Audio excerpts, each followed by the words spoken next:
10 கட்டளைகளை தேவன் மோசேக்கு கொடுத்தார்.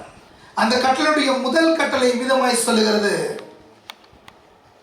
அவரே தேவன், அவரை தவிர வேறொரு தேவன் உனக்கு உண்டாயிருக்க வேண்டாம். அதுக்கப்புறமா ஒவ்வொரு கட்டளையும் அது வருகிறது. கடைசி கட்டளை சொல்லுகிறது, பிறனுக்குண்டான எதையும் நீ இச்சையாதிருப்பாயாக. From the God's perspective, தேவனுடைய கண்ணோட்டத்தில் பார்க்கும் பொழுது முதல் கட்டளை 10வது கட்டளை. மனிதனுடைய கண்ணோட்டத்தில் பார்க்கும்போது அதை ஒரு படியாக நான் பார்க்கிறேன். அடுத்த ஸ்லைட் போடும்போது அதில் ஒவ்வொரு படியாக நாம் பார்க்க தேவன் நமக்கு கிருபை தருவாராக. அப்போ முதல் படி எதை சொல்லுகிறது?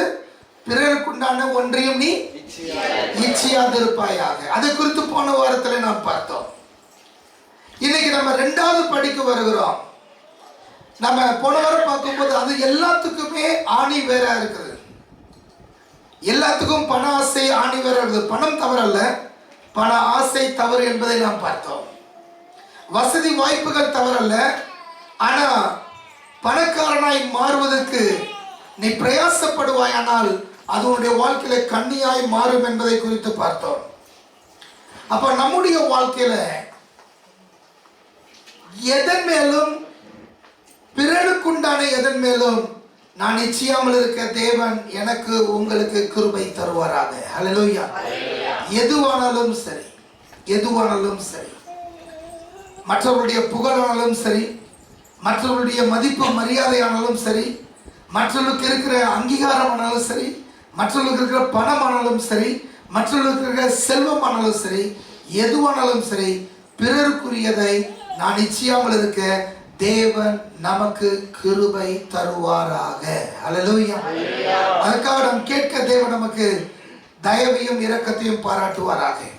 இன்றைக்கு 2வது படிக்குள் போகிறோம். என்னது இன்னைக்கு? பிறனுக்கு விரோதமாய் பொய் சாட்சி சொல்லாதிருப்பாயாக. பிறனுக்கு விரோதமாய் பொய் சாட்சி சொல்லாதிருப்பாயாக.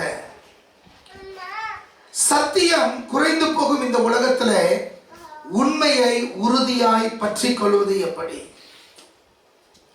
சத்தியம் குறைந்து கொண்டு போய்கொண்டே இருக்கிறது.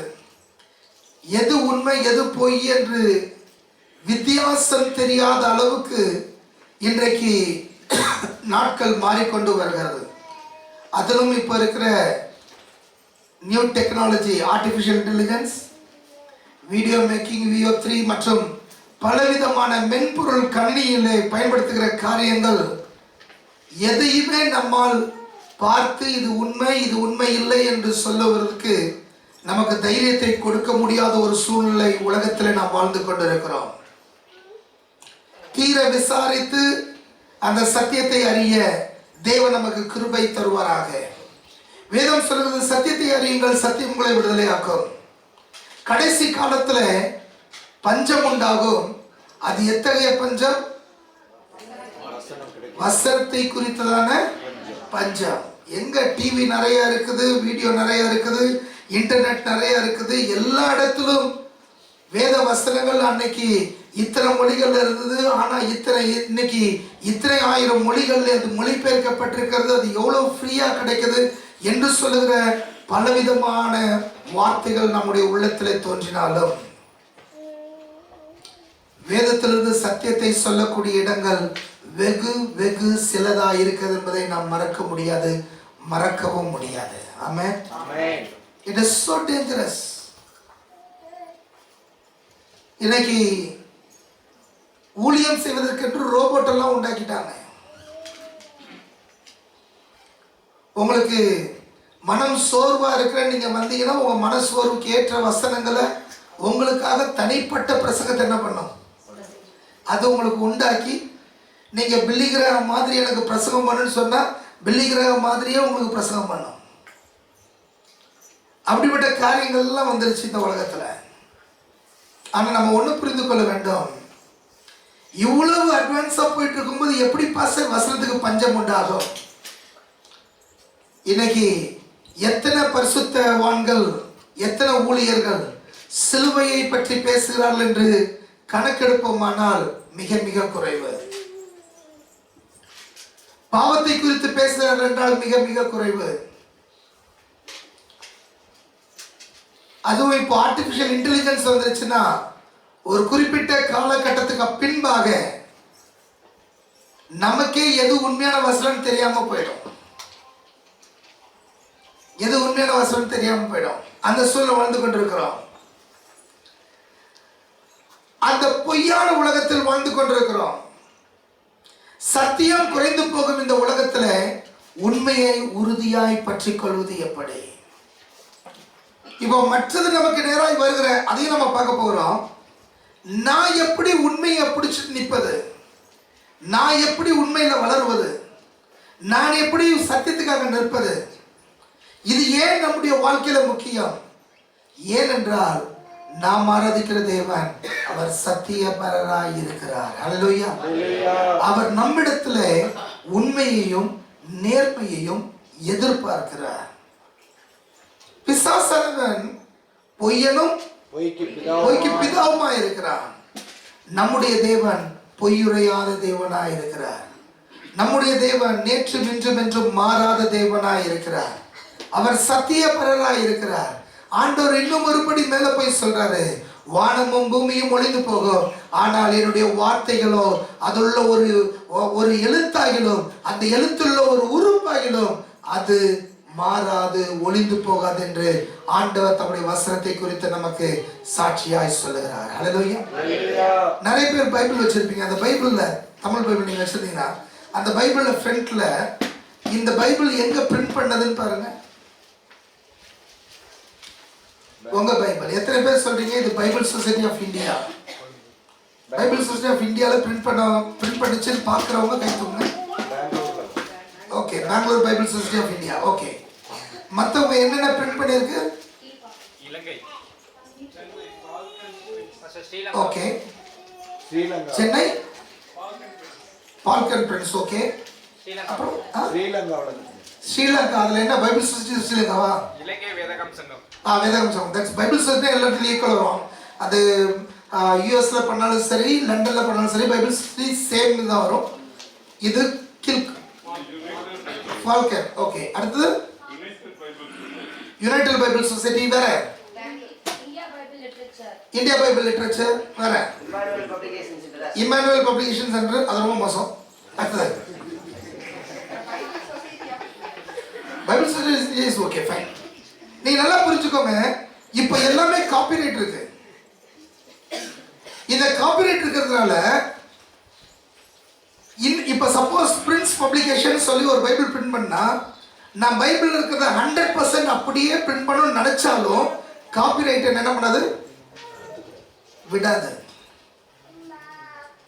நான் அந்த காப்பிரைட் என்னுடைய பேர்ல வாங்குவதற்காகவாவது இந்த பைபிள் இருக்கிற ஒரு சிலதை மாற்றியே ஆக வேண்டும். நான் சொல்றது உங்களுக்கு புரியுதா? அதனால என்ன பண்ணுவாங்க, ஹீப்ரூல இருந்து நேரடியாய் பண்ணது அதுன்னு சொல்லி பல காரியங்களை செய்வாங்க. ஸோ ஒரு சின்ன ஒரு குண்டை தான் இப்போ போட்டேன். இப்போ யோசிக்க ஆரம்பிக்கிறீங்க, பாஸ்டர் எதை செய்வது? எப்போதுமே நீங்கள் பைபிள் வாங்கும்போது பைபிள் சொசைட்டி ஆஃப் இந்தியாவில் வாங்குங்க.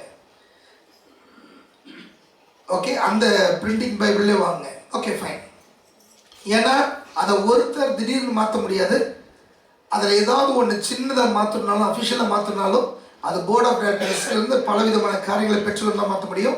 அண்ட் அவங்க எந்த வருஷத்துலேருந்து அதை பிரிண்ட் பண்ணாங்கன்றது இருக்கும். அதோடைய பிரதியாக வரும்போது ஒரு எழுத்து கூட மாறுவதற்கு அவங்க விடுவதில்லை. Okay fine. இப்போ நான் அதுக்குள்ளே போகலை. அப்போது நாம் இருக்கிற ஒவ்வொன்றிலும் பொய் பொய் பொய் பொய் அது நிரம்பி இருக்கு.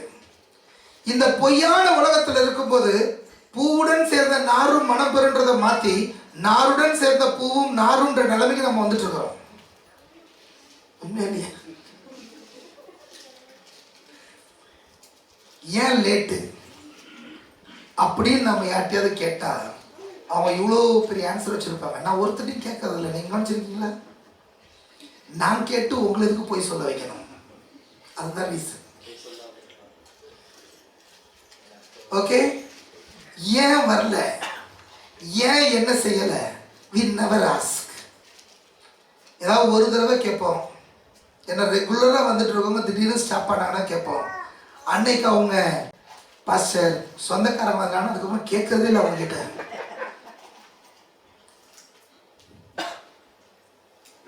இவரெல்லாம் யாரை பத்தியும் கேட்கறதே இல்லை. when you don't have that seriousness, நான் அந்த சீரியஸ்னஸை உங்களுக்காக தள்ள போட்டு சுத்த முடியாது. நல்லா புரிஞ்சுக்கோங்க. அப்போ இன்னைக்கு இது எல்லாம் தெரிஞ்சுட்டு நாம யார ரொம்ப நெருங்குறோம், யாராவது நம்மளை பார்த்து, அது இந்த கோயம்புத்தூர்ல விசேஷமா நம்மளை பார்த்த உடனே என்ன தங்கம், நல்லா இருக்கியா தங்கம், ஓகே, அப்படியே என்ன சொல்றது, நான் மெட்ராஸ்ல போய் கேட்டிருக்கீங்களா வார்த்தை? நான் மெட்ராஸ்ல தரேன், மெட்ராஸ்ல இருந்து வந்தேன், தப்போ வா என்ன பண்ற, எப்படி இருக்க, இப்படிதான் பேசுவாங்க. ஆனா இங்க கோயம்புத்தூர்ல வாங்க போங்க எவ்வளவு மரியாதையா, அதிலும் கொஞ்சம் நெருக்கமாயிட்டாங்கன்னா தங்கம், முத்து, வைரம், அப்படியே அடுக்கு மொழியில பேசுவாங்க பாருங்க. ரொம்ப நல்லா இருக்கும், உண்மையே நல்லா இருக்கும். அந்த நல்ல பழக்கம் அது. அதுக்காக நான் தேவனுக்கு நன்றி சொல்றேன். It's a good habit. இப்போ நான் மெட்ராஸ் போகும்போது எனக்கு அந்த ஒரு நார்மல் பஸ்லயோ ஆட்டோக்கார்ட்டே போகும்போது நமக்கு கோபம் உள்ள தோறும். எனக்கு பழகிடுச்சு. அப்புறமா இது மெட்ராஸ், இங்க இப்படிதான் பேசுவான், நாம தான் என்ன பண்ணோம், மாறிக்கணும்னு சொல்ற நிலைமைக்கு ஆயிடுச்சு. ஸோ இதோட நல்லா பேசுறது நல்லது. ஆனா ஒரு சிலர் நம்மளை கவுக்கிறதுக்குனே இப்படி பேசுவாங்க பாருங்க, தட் இஸ் டேஞ்சர். நம்மளை கவுக்கிறதுக்குனே பேசுவான், நம்மளை விட்டா யாரும் இல்லாதது போல பேசுவான். அப்படிப்பட்ட பொய்யான உலகத்தில் நம்ம வாழ்ந்து கொண்டிருக்கிறோம். இப்ப கேள்வி, மற்றவன் என்ன பேசுறான்றது இல்ல, இந்த பொய்யான உலகத்துல நான் எப்படி உண்மையா இருப்பது, தேவ பிள்ளையாகிய நான் எப்படி உண்மையா இருப்பது? இங்க வேதம் சொல்லுது, பிறனுக்கு விரோதமாய் பொய் சாட்சி சொல்லாதிருப்பாயாக. ஏன் அது முக்கியம்? நம்முடைய நாவு ஒரு விசேஷித்த வல்லமை உடையது. ஆண்டவர் ஆதியிலே ஒன்றுமில்லாமல் இருக்கும்போது எல்லாவற்றையும் தம்முடைய வாயின் வார்த்தையினால் சிருஷ்டித்தார். வெளிச்சம் உண்டாக கடவுள் என்று சொன்னார், வெளிச்சம் உண்டாயிற்று. அதுக்கு பின்பாக ஒவ்வொன்றாய் உண்டாக கடவுள் என்று சொன்னார், அது அப்படியே உண்டாயிற்று. அதுக்கப்புறமா 6வது நாள்ல மனுஷனை மண்ணிலிருந்து உண்டாக்கி அவனுடைய நாசியிலே தன்னுடைய சுவாசத்தை ஊதினார்.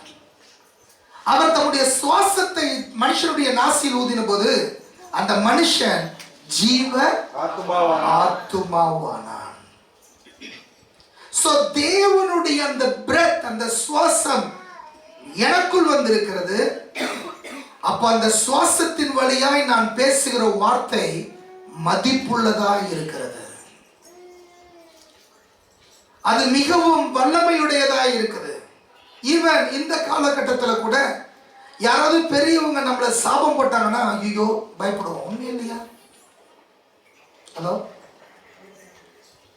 விடந்த அறவேக்காடுக்கு தான் அது ஒன்றும் புரியாது. இப்போ வளர்ற பிள்ளைங்களுக்கு ஏன் பாட்டி என்ன சொன்னா, தாத்தா என்ன சொன்னா, எனக்கு என்ன, அது அப்படிதான் புலம்பிட்டு இருக்கோம். ஆனா கொஞ்சம் வயது வந்தவர்கள் அவங்க யோசிப்பாங்க, இவன் மனம் வெந்து இல்லாவிட்டால் மனம் நொந்து நம்மளை எது என்ன பண்ணக்கூடாது, சொல்லக்கூடாது, சாபமிடக்கூடாது. நீங்க பாருங்க, இப்போ இது ஒரு கப்பு. இந்த ஒரு கப்பை எடுத்து இதுக்கு ஒரு கோயிலை கட்டி, மனுஷன் எதுக்கோ கோயில் கட்டுறான், அப்ப கப்பு கோயில் கட்டுறது தப்பு கிடையாது, சரியா? அப்போ இந்த கப்பை எடுத்து இந்த கப்புக்கு ஒரு மேடையை உண்டாக்கி அந்த கப்புக்கு ஒரு கோயிலை கட்டி இந்த கப்பு கடவுள்னு சொல்லி இதை நான் அந்த கோயில்ல ஒரு தங்க கோயில்ல வச்சா கூட இதுக்கு எந்த விதமான வல்லமையும் வராது. ஆனா அதே சமயத்துல ஒவ்வொரு மனிதனும் போய் இந்த கப்பை பார்த்து, கப்பு நீதான் சூப்பர், நீதான் தெய்வம், நீதான் நீதான் நீதான் நீதான் சொல்லும்போது இந்த கப்புக்கு கொஞ்சம் வல்லமை வர ஆரம்பிக்கும். அது எங்கிருந்து வல்லமை? கப்புல வல்லமை இல்லை. பிசாசு யாரா என்ன வணங்குவான்னு சுத்திட்டே இருக்கிறான். யார் என்ன வணங்குவா, யார் என்ன போற்றுவா, யார் என்ன துதிப்பா? ஏன்னா அவனை அந்த லூசிஃபருடைய ஆரம்பமே என்ன? நான் உன்னதமானவருக்கு ஒப்பாவேன், அவருடைய ஆராதனையை நான் பெற்றுக்கொள்வேன். அதுதான் லூசிபருடைய எண்ணம்.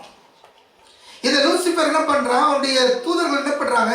எங்க நம்மளை ஆராதிப்பாங்க, எங்களை நம்ம ஏத்துப்பாங்க, எல்லா இடத்துலையும் இயேசு ஏத்துக்கிட்டு ஒவ்வொரு வீடா காலி ஆயிட்டு வருது, ஒவ்வொரு இருதயமா காலி ஆயிட்டு வருது. நான் இருந்து ஆளுகை செய்த இடங்கள்லாம் இப்ப மாறிட்டு வருது, நான் தங்குவதற்கு எந்த இடம் என்று அலைந்து கொண்டிருக்கும் போது யாரோ ஒருத்தன் கப்பை வச்சு அதுக்கு நல்ல வீடெல்லாம் கட்டி அழகா வச்சிருக்கிறான். எல்லாரும் வந்து கப்பை சொல்றாங்க. அதனால அது இந்த கப்புக்கு பின்னாடி போய் உட்காந்துக்கும். நீ எப்பெல்லாம் இந்த கப்பை சொல்றியோ அப்பெல்லாம் என்ன ஆகும்? அந்த ஆராதனை யாருக்கு போகும்? பிசாசுக்கு போகும். நம்ம ஆண்டவர் நீ கூப்பிட்டாதான் உனக்குள்ள வருவாரு. ஆனா இந்த பிசாசு இருக்கிற பாரு, உன் இடம் சும்மா இருக்கிறதுனாலே ஓடி உட்காந்துப்பான். திறந்த வீட்டுல நாய் நோய் ரொம்ப கேவலமானவன். நம்ம ஆண்டவர் அப்படி இல்லை. இதோ வாசற்படிந்து கதவை தட்டுகிறேன், ஒருவன் என் சத்தத்தை கேட்டு கதவை திறந்தால் நான் அவனுக்குள் வந்து அவனோடு போஜனம் பண்ணுவேன், அவனும் என்னோடு போஜனம் பண்ணுவான் என்று ஆண்டவர் ரொம்ப டீசெண்டா இருப்பாரு.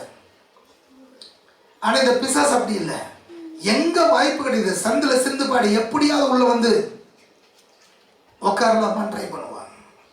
அதனால அவன் எங்க மனிதர்கள் ஒரு காரியத்தை போற்றுகிறார்களோ, ஒரு காரியத்தை துதிக்கிறார்களோ, அந்த இடத்துல அவன் வந்து உட்கார்ந்து ரொம்ப சந்தோஷப்படுவான். ஏன்னா அவனுக்கு தெரியும் மனிதனுடைய வாயிலிருந்து வருகிற வார்த்தைகளுக்கு வல்லமை உண்டு, வல்லமை உண்டு.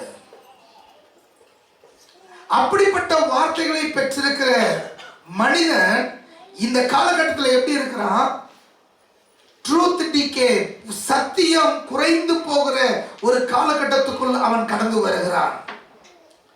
வேதம் சொல்கிறது யாக்கோபு 3:5, இதோ சிறிய நெருப்பு எவ்வளவு பெரிய காட்டை கொளுத்துகிறது, நாவு சிறிய அவயவமாய் இருந்தும் பெருமையாய் பேசும், அது அநேகரை சேதப்படுத்தும். It destroys many people. போய் அநேகரால் நம்பப்பட்டாலும் அது ஒருபோதும் உண்மையாகாது.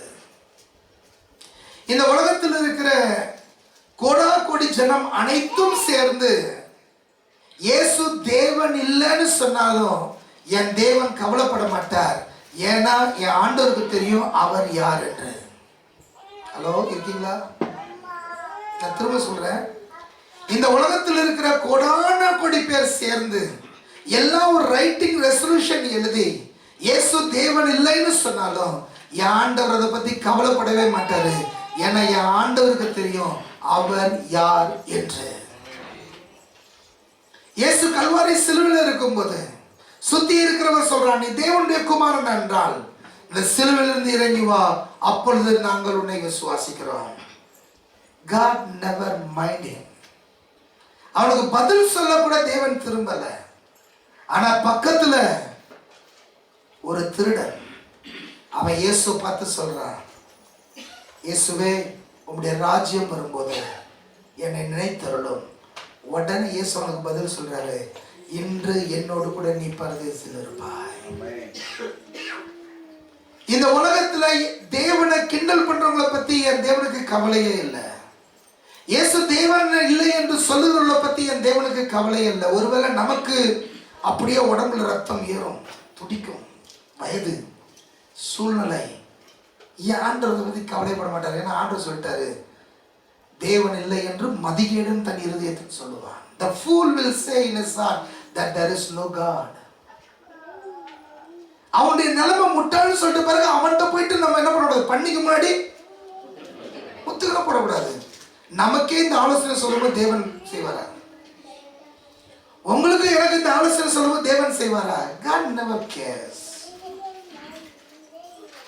God never cares.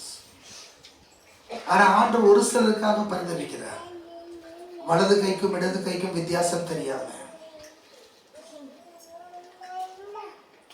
இருக்கிற ஜனங்களுக்காக தேவன் பரிதவிக்கிறார். நினைவின் ஜனங்களை அழிங்கன்னு சொல்லி தீர்க்கதரிசி சொல்றான். ஆனா ஆண்டவர் சொல்றாரு, வலது கைக்கும் இடது கைக்கும் வித்தியாசம் தெரியாதவங்க இவங்களையும் இப்படிப்பா அழிப்பான்னு கேட்கிறாரு. ஹல்லேலூயா, ஹல்லேலூயா, ஹல்லேலூயா. அப்போ நம்முடைய வாயிலிருந்து வருகிற வார்த்தை அது வல்லமையுடையது. அந்த அந்த வார்த்தை அது வல்லமையுடையதாக இருக்கிற அதே நேரத்தில் உங்களுக்கு விரோதமாய் வருகிற வார்த்தையும் வல்லமையுடையது. ஹல்லேலூயா. அப்போ உங்ககிட்ட புறப்படுகிற வார்த்தையா இருந்தாலும் சரி, உங்களுக்கு நேராய் வந்த வார்த்தையானாலும் சரி, அது பொய்யா இருக்குமானால் அந்த பொய்யை எத்தனை கோடி பேர் நம்பினாலும் அது ஒரு நாளும் உண்மை ஆகாது. அது ஒரு நாளும் உண்மையாகாது. அதை நம்ம புரிந்து கொள்ளணும். ஒருவேளை அந்த பொய்யினாலே அநேக சாம்ராஜ்யங்கள் அழிந்திருக்கலாம். அந்த பொய்யினாலே அநேக குற்றவாளிகள் என்று தீர்க்கப்பட்டிருக்கலாம். ஆனால் ஒன்றை புரிந்து கொள்ளுங்கள், ஒரு நாள் வருகிறது, நம்முடைய உத்தரங்கள், நம்முடைய சுற்றி இருக்கிற கற்கள் நமக்கு விரோதமாய் சாட்சி சொல்லும் அது பொய் என்று. ஹல்லேலூயா. அந்த நாளுக்காக முழு சிருஷ்டியும் காத்து கொண்டிருக்கிறது என்பதை மறந்து போகாதே. நாவின் அதிகாரம் நீதிமொழிகள் 18:21 வாசிங்க. நீதிமொழிகள் 18:21. மரணமும் ஜீவனும் நாவின் அதிகாரத்தில் இருக்கும். ஹல்லேலூயா. மரணமும் ஜீவனும் நாவின் அதிகாரத்தில் இருக்கும். நல்லா புரிஞ்சுக்கோங்க. உங்களுடைய நாக்க பார்க்க முடியுமா? கண்ணாடியில பார்க்கலாம். Very good. கொஞ்சம் நாக்க நீட்டி பார்க்க முடியுதான்னு பாருங்களேன்.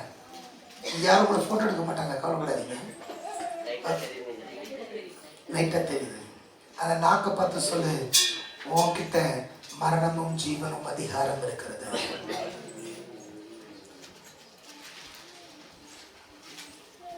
கொஞ்சம் நாக்க கடிச்சு சொல்லுங்களேன், ஏய் உன்கிட்ட மரணம் தூண்டாகிடாதீங்க.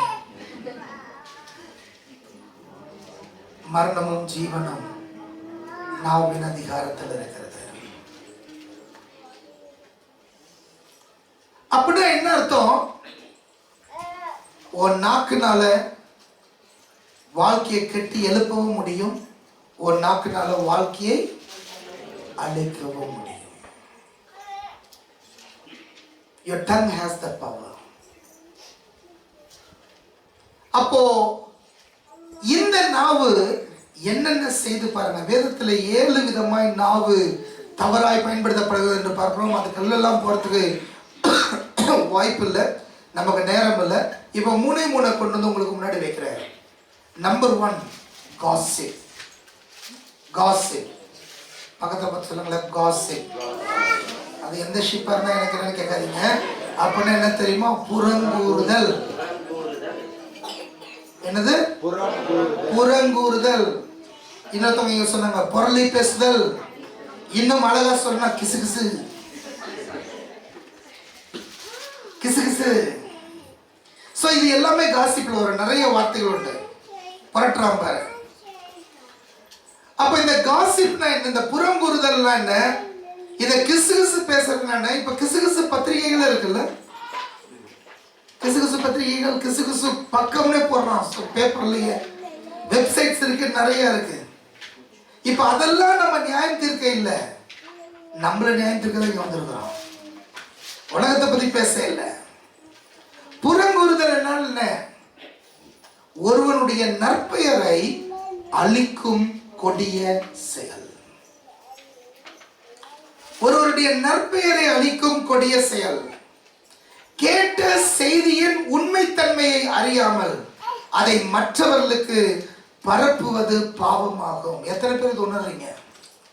கேட்ட செய்தியின் உண்மைத்தன்மையை அறியாமல் அதை மற்றவர்களுக்கு பரப்புவது பாவமாகும். நாங்க செய்யறதே இல்லை. வாட்ஸ்அப்பில் மட்டும் அப்போ மெசேஜ் இருந்ததுன்னா அப்படியே ஃபார்வர்ட் பண்ணுவோம்.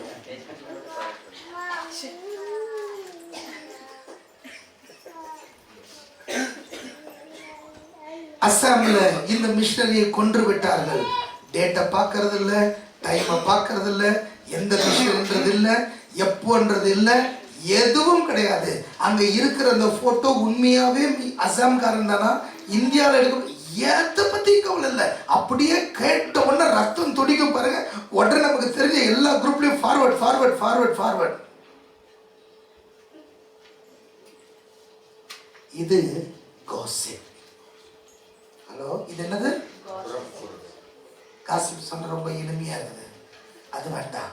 இதுதான் கிசுகிசு, இதுதான் குரலி, இதுதான் புறங்குறுதல். இன்னைக்கு மாடர்ன் ஃபார்ம்ல வந்திருக்கிறோம் நம்ம. அது வாட்ஸ்அப்ல ரொம்ப, அதுவும் நம்ம இது மெசேஜ் அனுப்புனாலும் பைசா இல்லை, வந்தாலும் பைசா இல்லை. அதாவது உலகத்தில் இருக்க அத்தனை குப்பை தொட்டியும் நம்முடைய இன்பாக்ஸ் உள்ளதான், மொபைல் தான் இருக்கும். அத்தனை குப்பை தொட்டியும் இருக்கும். எல்லாத்தையும் உள்ள போட்டு எல்லாத்தையும் ஒரு கலவையா வாழ்ந்துட்டு இருப்போம். உங்க வீட்டுக்குள்ள செருப்பு போடாம வரணும்னு சொல்றீங்க, ஆனா உங்க பாக்கெட்டுக்குள்ள முழு பிசாசும் உள்ள இருக்குது. நம்ம வீட்டுக்குள்ள செருப்பு போட்டு வர்றதுக்கு ஐயோ சுத்தம், உடம்பு சரியில்லைங்க, உங்க காலில் வாதம் வரப்போகுது, இது கிரைனட்டோட சில்னஸ் உங்க உடம்புக்குள்ள வந்துடும், அதனால கொஞ்சம் செருப்பு போட்டு. ஐயோ பாஸ்டர், எனக்கு செருப்பு போட்டு பழக்கமே இல்லை.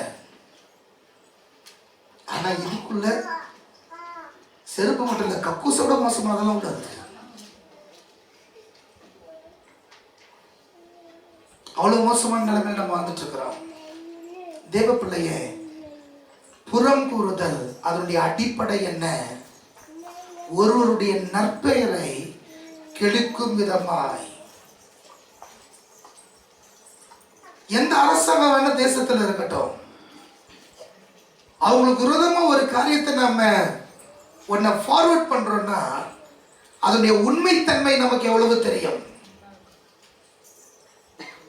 இந்த குறிப்பிட்ட காரியம் நடந்ததா நடக்கவில்லையா, எந்த ஊர்ல நடந்தது, அங்க நம்முடைய ஃப்ரெண்ட்ஸ் இருக்கும்போது ஒரு ஃபோன் பண்ணி கேட்க, இது யார் சொன்னது, யார்கிட்ட இருந்து இந்த செய்தி வந்தது, எவ்வளவு தூரம் இது உண்மைத்தன்மை, அதை ஆராய தேவன் நமக்கு கிருபை தருவாராக.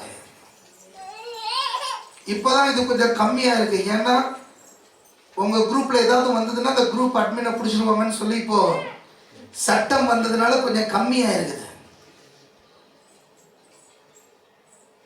Be careful on that. Be careful on that. நீதிமொழிகள் 16:28 வாசிங்க. மாறுபாடுள்ளவன் சண்டை என்ன பண்றானா? கிளப்பி விடுகிறான். கோல் சொல்லுகிறவன் பிராண சிநேகிதனையும் பிரித்து விடுகிறான். சில வருஷங்களுக்கு முன்னாடி ஒடிசாவில் கிறிஸ்தவர்கள் அதிகமாய் துன்புறுத்தப்பட்டார்கள். கேள்விப்பட்டீங்க? பல சபைகள் எரிக்கப்பட்டது, பல வீடுகள் எரிக்கப்பட்டது. அதுக்கு எல்லாத்துக்கும் காரணம் இந்த புறங்கூறுதல். இந்த புறங்கூறுதல். ஏதோ ஒரு சாமியாரு எப்படியோ செத்து போயிட்டான். ஒருத்தன் இதை எடுத்து என்ன பண்ணிட்டான், கிறிஸ்தவர்கள் தான் அவனை கொலை பண்ணிட்டான்னு போயிட்டான். And that cost. இப்ப மணிப்பூர்ல இன்னும் எரிந்து கொண்டிருக்கிறது மணிப்பூர். அதற்கு காரணம் புறங்கூறுதல். புறங்கூறுதலை குறித்து, கிசு கிசுவை குறித்து ஒரு எழுதுற பாருங்க, ஒரு வார்த்தையை நான் படித்தேன். அடுத்து நீங்க போடுங்க. என் பெயர் கிசு கிசு. நெக்ஸ்ட். நீதிக்காக எனக்கு எந்த மரியாதையும் இல்லை, கொல்லாமல் காயப்படுத்துகிறேன், இதயங்களை உடைக்கிறேன், வாழ்க்கைகளை அழிக்கிறேன். நான் வஞ்சகமும் தீங்கும் நிறைந்தவன், வயதுடன் எனது சக்தி அதிகரிக்கிறது. உண்மைதானே? சில வயசான ஆளுங்க உட்காந்துட்டு சொல்ற சின்ன வார்த்தை இருக்கு பாரு, பயங்கரமானது. வயதுடன் எனது சக்தி அதிகரிக்கிறது. என்னை அதிகமாக மேற்கோள் காட்டினால் மக்கள் என்னை அதைவிட அதிகமாக நம்புகிறார்கள். எவ்வளவு அதிகமா நீங்க வாட்ஸ்அப்ல மெசேஜ் அனுப்புறீங்களோ அவ்வளவு அதிகமா நீங்க அந்த புறங்கூறுதல், அந்த செய்தி நம்பப்படுகிறது. சமூகத்தின் எல்லா நிலைகளிலும் நான் வளர்கிறேன். என் பலிகள், என் லக்குகள், என் டார்கெட்ஸ் உதவியற்றவர்கள். அவர்கள் என்னிடமிருந்து தங்களை காக்க முடியாது. ஏனெனில் எனக்கு முகமே இல்லை. என்னை தேடி பிடிப்பது முடியாத காரியம். நீங்கள் என்னை பிடிக்க அதிகமாக முயற்சி செய்தால் நான் அதைவிட அதிகமாக தப்பித்து விடுகிறேன். நான் யாருக்கும் நண்பன் அல்ல. ஒருவரின் நல்ல பெயரை நான் கெடுக்கிற போது அது இனி முந்தையபடி இருக்காது. ஒருவரின் நல்ல பெயரை நான் கெடுக்கிற போது அது இனி முந்தையபடி இருக்காது. நான் அரசுகளை வீழ்த்துகிறேன், திருமணங்களை சிதைக்கிறேன், வேலை வாழ்க்கைகளை அழிக்கிறேன். நான் தூக்கமில்லாத இரவுகளையும் இதய வலிகளையும் உண்டாக்குகிறேன். சந்தேகத்தை உருவாக்கி துக்கத்தை பரப்புகிறேன். நிரபராதிகள் தங்கள் தலையணையில் அழுவதற்கு நான் காரணமாகிறேன். என் பெயரே கிசுகிசென ஒலிக்கும். கிசுகிசு. எவ்வளவு உண்மை இல்ல? எவ்வளவு உண்மை. இரண்டாவது வேதம் சொல்லுகிறது the sin of slander, அவதூறு. கிசுகிசுக்கும் இல்லாவிட்டால் காசிப்புக்கும் ஸ்லாண்டருக்கும், கிசுகிசுவுக்கும் அவதூறுக்கும் என்ன வித்தியாசம்?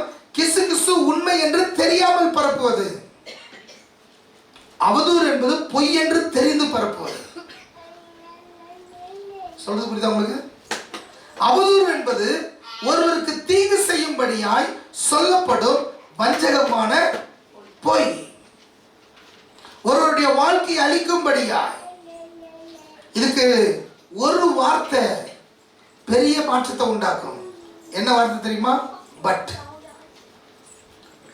ஏதாவது இந்த ஆளுக்கு பொண்ணை கொடுக்கலாம் வந்து கேட்க வந்தா, அவன் நல்லவன் தான், ஆனா அவனுதான் போச்சு. அந்த பொண்ணு நல்ல பொண்ணு தான், ஆனாவும் முடிக்கவும் மாட்டாங்க. அந்த ஒரு வார்த்தை சொல்லி ஒரு இழி இருப்பாங்க பாருங்க, அதோட போச்சு. அது என்னவா? அவதூறு. அவதூறு. மறைமுக குறிப்பு. கேட்கிறவர்கள் தவறான முடிவுக்கு வரும்படி உண்மையை திரித்து சொல்வது. திரித்து சொல்வது. ஏன் திரித்து சொல்றாங்க?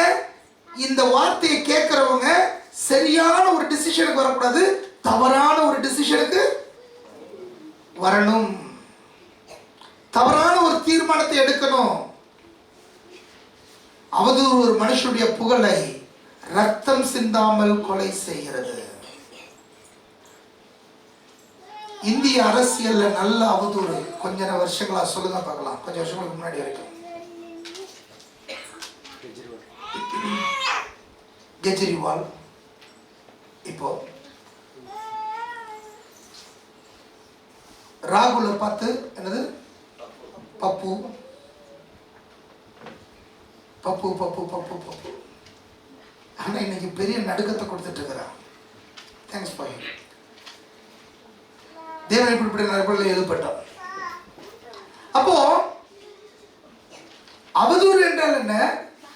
இவர்களுடைய நற்பெயரை கெடுக்க வேண்டும் என்கிற எண்ணத்தோட காரியத்தை சொல்லுவதாகும்.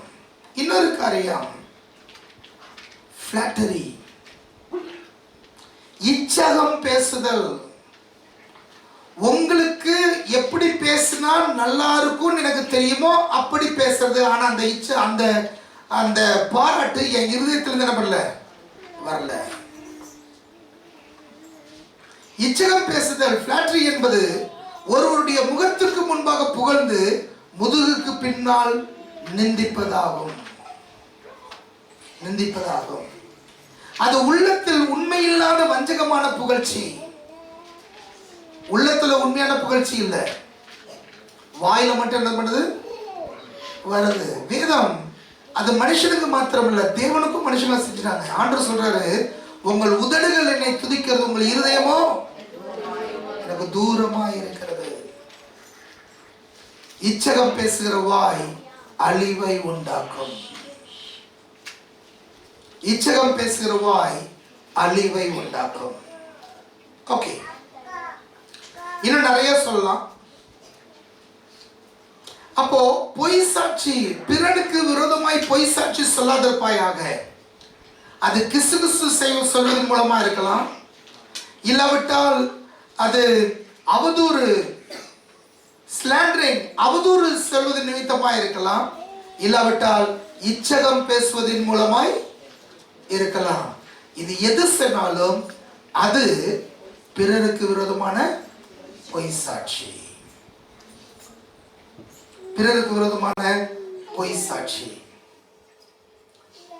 அப்போ வேதம் சொல்லுது, பிறனுக்கு விரோதமாய் நீ பொய் சாட்சி சொல்லாதிருப்பாயாக.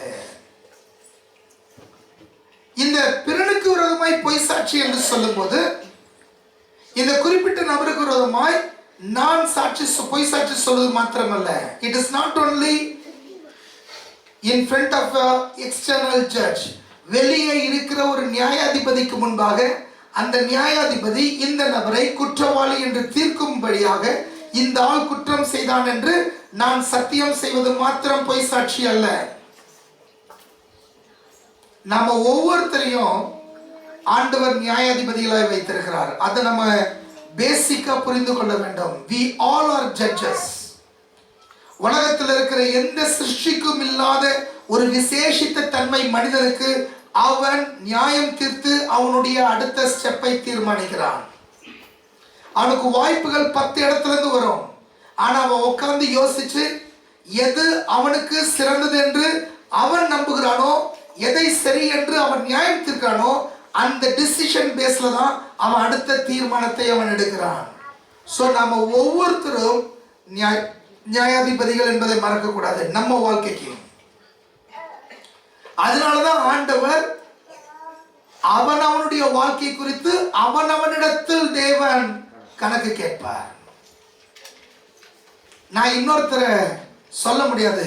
எங்க டாடி, எங்க மம்மி, எங்க டீச்சர், எங்க பாஸ்டர், எங்க ஊழியக்காரங்க, எங்க மிஷனரி, எங்க தாத்தா, எங்க பாட்டி, அவங்க இவங்க ஹஸ்பண்ட் ஒய்ஃப் சொல்ல முடியாது. நான் என்னுடைய வாழ்க்கைக்கு நான் உத்தரவாதம் சொல்ல வேண்டும். எப்படி ஒரு டிஸ்ட்ரிக்ட் ஜட்ஜா இருந்தாலும், ஒரு ஹைகோர்ட் ஜட்ஜா இருந்தாலும், ஒரு சுப்ரீம் கோர்ட் ஜட்ஜா இருந்தாலும், அந்த ஜட்ஜ் என்கிற அந்த இருக்கையில உட்கார்ந்து இருக்கிற அந்த நபர் தான் அந்த கோர்ட்டுக்கு he is the judge. அவர் தான் அதனுடைய ஃபைனல் அத்தாரிட்டி. அது போல உங்க வாழ்க்கைக்கு நீங்க தான் ஃபைனல் அத்தாரிட்டி. நாம ஒவ்வொருத்தரும் கடைசி வார்த்தையை சொல்லுகிறவர்களா இருக்கிறோம். ஈவன் உங்க வார்த்தைக்கு தேவன் கனம் கொடுக்கிறார். தேவன் கனம் கொடுக்கிறார். வானத்தையும் பூமியும் படைத்த ஆண்டவர் உங்க இருதயத்துக்குள்ள வருவது லேசான காரியம். It is easy for him. அப்படிதானே?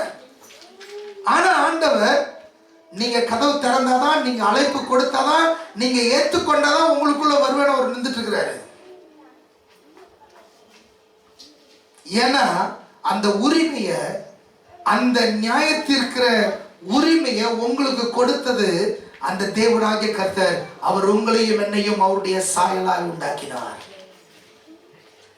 நாம எடுக்கிற தீர்மானத்தை இன்னொருத்தவங்க மேல போடாத, இன்னொருத்தவங்க மேல போட்டுறாத. உங்க வாழ்க்கைக்கு நீங்க உத்தரவாதம், என் வாழ்க்கைக்கு நான் உத்தரவாதம். அப்போ இந்த 3 காரியங்கள், காசிப்பா இருந்தாலும், புறங்கூறுதா இருந்தாலும், கிசுகிசுவா இருந்தாலும், இல்லாவிட்டால் இச்சகம் பேசுறதா இருந்தாலும், அவதூறு பேசுறதா இருந்தாலும், யாருக்கு விரோதமா பேசினாலும் அதை நீங்க தீர்மானிச்சு நீங்க சொல்றீங்க. நீங்க வந்த மெசேஜ் அப்படியே ஃபார்வர்ட் பண்ணாலும் யூ டிசைட் டு ஃபார்வர்ட். அப்ப நீங்க அங்க ஒரு ஜட்ஜ்மெண்ட் எடுக்கிறீங்க, நீங்க அங்க ஒரு தீர்ப்பு சொல்றீங்க. அந்த தீர்ப்பு என்ன சொல்லுது? according to Prince, the message which has been forwarded is true. Prince என்கிற நியாயாதிபதி இப்போ ஒரு தீர்ப்பு சொல்றேன், என்கிட்ட இருந்து என்னுடைய மெசேஜ், வாட்ஸ்அப் மெசேஜ்ல இருந்து இது ஃபார்வர்ட் பண்ணும்போது இது உண்மை என்று நான் சத்தியம் சொல்லுகிறேன் என்று அர்த்தம். கேஷுவல் அனுப்புறதில்ல. Be careful on that. ஒவ்வொரு தீர்மானமும் அதற்குரியது. அப்ப அந்த தீர்மானம் நீங்க எடுக்கும்போது அந்த தீர்மானத்துக்கு எப்படிப்பட்ட ஜாக்கிரதை தன்மை நம்ம பயன்படுத்தணும்ன்றது யோசிச்சு பாருங்க. நம்முடைய நாவில ஜீவனும் மரணமும் இருக்கிறது. ஹல்லேலூயா. அப்போ ஒரு நபரை குறித்து அவருக்கு விரோதமாய் பொய் சாட்சி, தேர்ட் பர்சன் பொய் சாட்சி சொல்வது, ஒரு நபருக்கு முன்பாக நேரடியாக நின்று பொய் சாட்சி சொல்வது. இப்ப நீங்க ஒருத்தவங்க இருக்கிறீங்க, இவர் ஒரு நபர், கன்சிடர் ஏ. இந்த ஏ என்கிற பிரதரை பார்த்து அவர் தவறு செய்யாமல் இருக்கும்போது அவரை ஒரு திருடன் என்று நான் சொல்லும்போது அவரை நேரடியாக சொல்கிறேன், நீ ஒரு திருடன். அப்ப என்ன ஆகுது? அவருக்கு விரோதமாய் நான் பொய் சாட்சி சொல்லுகிறேன். அங்க யாருமே இல்லையே, எஸ். ஆனா அவருக்குள்ள இருக்கிற நியாயாதிபதிக்கு முன்னாடி நீ அவரை குறித்து என்ன சொல்ற? பொய் சாட்சி சொல்லுகிறாய். It is an offense. எப்படி உனக்கு தெரியும்? எப்படி இது நடக்கும்? எத்தனை பேர் உங்க பிள்ளைங்களை எறும்பு மாடல் கத்திருக்கீங்க? எவ்வளவு பொய் சாட்சி சொல்றீங்க தெரியுமா? Be careful. It gets into their heart very deep. பிள்ளைகளுடைய இதயத்தின் ஆழத்துல அது ரொம்ப ஆழமா போகுது. அவங்க ஏதோ ஒரு பொருளை உங்களுக்கு தெரியாம எடுத்துட்டா திருட்டு பட்டம் கட்டாதீங்க, திருடன்னு சொல்லாதீங்க, திருடின்னு சொல்லாதீங்க. அவங்க செய்த அந்த தவறுன்னு மாத்திரம் சொல்லுங்க. அவங்க பொய் சொல்லும்போது நீ பொய்யன்னு சொல்லாத, ஏன் இந்த இடத்துல மாத்தி சொல்றீங்கன்னு கேளுங்க. ஏன்னா நீங்க சொல்ற வார்த்தைகள் அவங்க இருதயத்தின் ஆழத்துல அவங்களுடைய நம்பிக்கை, அவங்களை குறித்து அவங்களுக்கு வைத்திருக்கிற நம்பிக்கையை அது அசைக்க ஆரம்பிக்கும். அது அசைக்க ஆரம்பிக்கும். அது அவங்களுடைய வாழ்க்கையை ரொம்ப கெடுக்கும். அவங்க வாழ்க்கையில தேவையில்லாத டென்ஷனை கொண்டு வரும். நம்முடைய பிள்ளைங்க ஏன் சொல்லக்கூடாது? நோ, ஒரு நாவல் அதிகாரம் இருக்கிறது. அவங்க கேட்கும்படி சொன்னாலும் இட் இஸ் ராங். 4 காலு, கருப்பு உடம்பு, 2 கொம்போட நீ பாத்தியா? இல்ல நீ ஒரு எறும்போட இருந்து உன் குழந்தைய பத்தியா? What right you have to say your child is a buffalo? Don't do it. Don't do it. ஏன் பாஸ் இவ்வளவு கடினம்? இது really it is a great offense. அது ஒரு பெரிய ஆபத்தை உன்னுடைய வாழ்க்கையில, உன் தலைமுறையோட வாழ்க்கையில கொண்டு வரும். பாஸ் நான் பிள்ளைங்கள்லாம் சொல்ல மாட்டேன், என் ஒய்ஃபை தான் திட்டுவேன், என் ஹஸ்பண்டை தான் திட்டுவேன். தேவ பிள்ளையே, இட் இஸ் ராங். எது உறுதிப்படுத்தப்பட்ட உண்மை அதை சொல்லும் போதும் அன்போடு சொல்ல, மரியாதையோடு சொல்ல தேவன் நமக்கு கிருபை தருவாராக. Even after it has been 100% confirmed, dignity of respect and dignity of love is to be shared between husband and wife. 100% நிரூபிக்கப்பட்ட ஒரு தவறு நடந்திருந்தாலும் என்னுடைய வாயின் வார்த்தைகள் அது மரியாதையுடனும் அன்போடும் கலந்திருக்க வேண்டும். கணவன் மனைவிக்கு உள்ளே,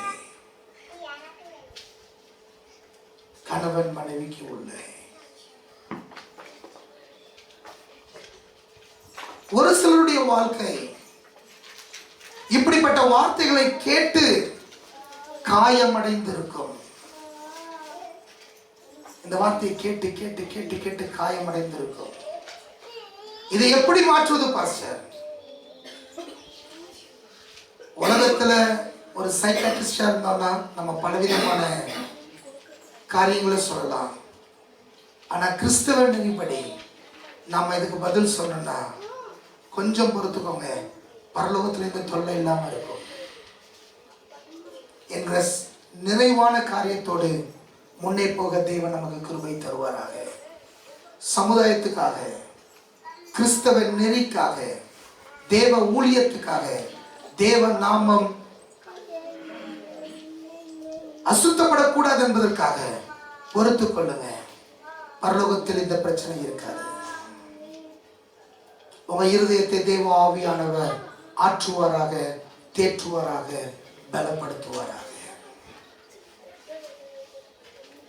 மூவ் ஃபார்வர்ட், மூவ் ஃபார்வர்ட், முன்னாடி போங்க. சரி, மற்றவருடைய வாழ்க்கையை, மற்றவருடைய இருதயத்தை, மற்றவருடைய காரியத்தை நான் கெடுக்கிறேனே, இனி கெடுக்காமல் இருப்பதற்கு, இல்லாவிட்டால் இனிமேல் என்னுடைய வாழ்க்கையில் இப்படிப்பட்ட காரியங்கள் நான் ஈடுபடாமல் இருப்பதற்கு நான் செய்ய வேண்டிய காரியங்கள் என்ன? Principle number 1, examine the heart. உங்க இருதயத்தை சோதித்து பாருங்கள். நமது வாய் பேசும் வார்த்தைகள் நம்முடைய இருதயத்தின் நிலையை வெளிப்படுத்துகின்றன. The words which we speak displays the condition of our heart. நம்முடைய வாய் பேசும் வார்த்தைகள் நமது இருதயத்தின் நிலையை வெளிப்படுத்துகின்றன. மத்தேயு 12:34 வாசிங்க.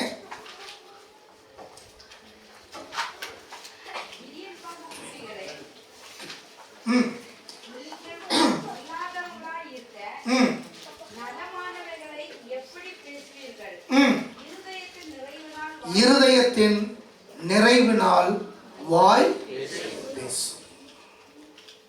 The fullness of the heart, the mouth speaks. மனுஷனுடைய இருதயம் எல்லாவற்றை பார்க்கலும் திருக்குள்ளதும் மகா கேடுள்ளதுமாய் இருக்கிறது. நாம் பொய் சொல்வதற்கு முக்கிய காரணம் நம்முடைய சுயநலம், பொறுப்பை ஏற்க மறுப்பதே ஆகும். இந்த காரியத்துக்கு நான் பொறுப்பேற்க மறுப்பதுதான் நான் பொய் சொல்வதற்கு முக்கிய காரணம்.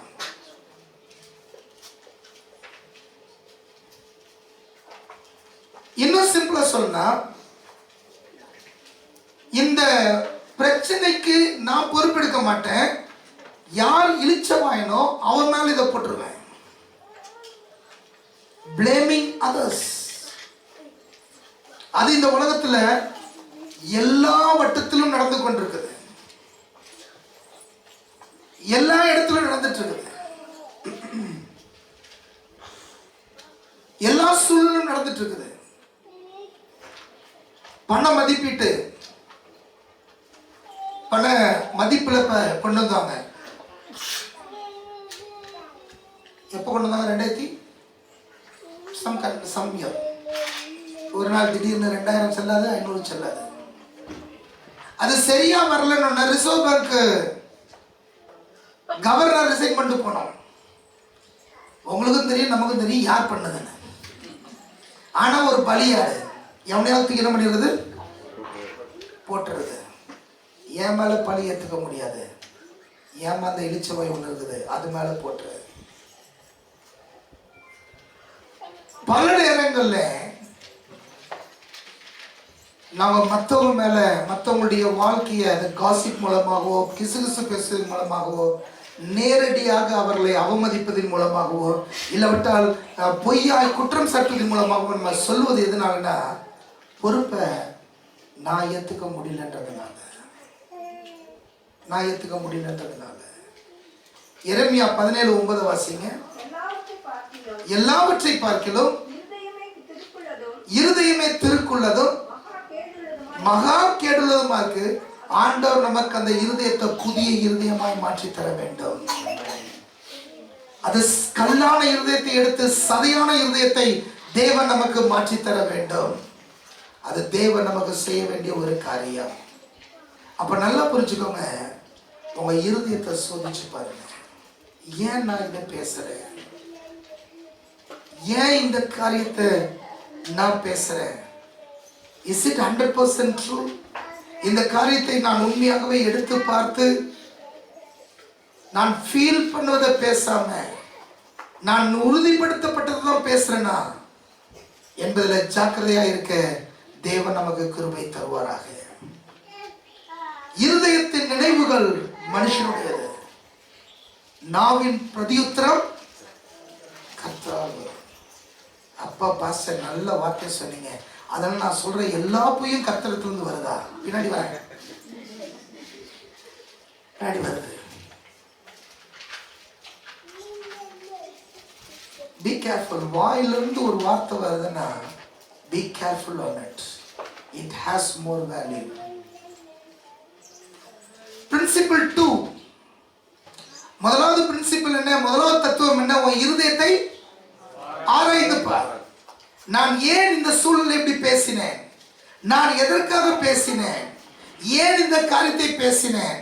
என்ன காரியம், என்ன பொறாமை, என்ன எரிச்சல், என்ன வேதனை, என்ன காரியம், என்ன இந்த காரியத்தை பேச வைத்தது? அதுக்கு என்ன கிரவுண்ட்ஸ் இருக்கு, என்ன சாலிட் இருக்கு, அது எவ்வளவு உண்மையானது, எவ்வளவு உத்தமமானது, அது எவ்வளவு நிரூபிக்கத்தக்கது? யோசிச்சு பார்.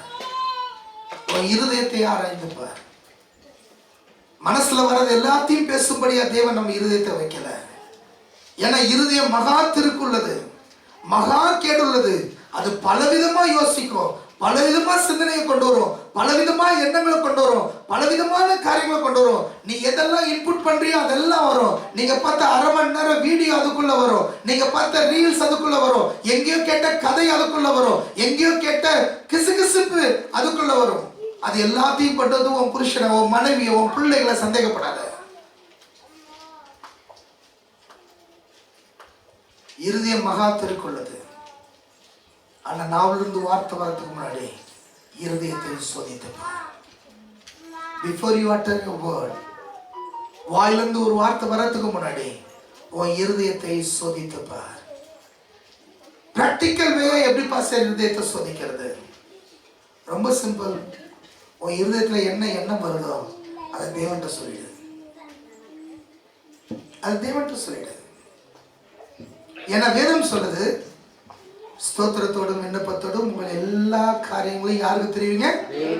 தேவனுக்கு தெரியுங்க. எங்க பிலிப்பியர் 4ஆம் அதிகாரத்துல, அப்பொழுது எல்லா புத்திக்கும் மேலான தேவ சமாதானம் உங்கள் இருதயங்களையும் உங்கள் சிந்தனைகளையும் கிறிஸ்து இயேசுவுக்குள் காத்து கொள்ளும். The best way. உன் இருதயத்துல இப்படிப்பட்ட ஒரு அசுத்தமான, அசிங்கமான, கேவலமான, பொய்யான, இல்லாவிட்டால் எந்த விதமான காரியம் வரும்போதும் அது தேவன்கிட்ட சொல்ல, ஆண்டவரே என் மனைவியை குறித்து இது என் இருதயத்துல வருது, இதை உங்ககிட்ட கொடுக்குறேன். என் கணவனை குறித்து இந்த காரியம் வருது, இதை உங்ககிட்ட கொடுக்குறேன்.